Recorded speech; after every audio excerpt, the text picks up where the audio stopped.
Bonjour à tous. Quand on creuse un bassin, on recommande souvent de faire 3 paliers différents. Je vais vous expliquer à quoi correspondent ces 3 paliers. Le premier, c'est le plus proche de la surface. On le creuse à peu près 20 cm. Donc ce sont des plantes de berge qui viendront le coloniser. En général, on le remplit de gravier, de pouzzolane. Et bien ces paliers servent notamment aux oiseaux, aux petits animaux mammifères qui vivent autour du bassin d'avancer vers l'eau sans se noyer.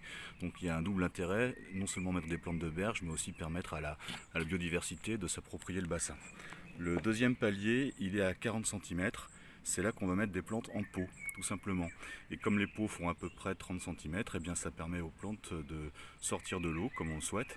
Ce que vous voyez ici, c'est que au fil du temps, en fait, les plantes qui sont dans les pots et la berge que vous voyez au fond finissent par se mélanger, donc ça crée un aspect très très naturel qui moi me plaît bien. Donc tout ça se mélange de manière très harmonieuse. Et puis le troisième palier qui est au milieu, qui est très important, il est à au moins 1 mètre de profondeur. Je dis 1 mètre de profondeur parce que faut pas oublier qu'avec l'évaporation, on perd souvent 5 à 10 cm d'eau au beau jour. Donc il faut au moins creuser à 1 mètre. Et ce palier là, il va permettre de créer la masse d'eau qui va rester fraîche en été, relativement chaude en hiver, et donc qui va permettre à votre bassin de bien passer les périodes difficiles.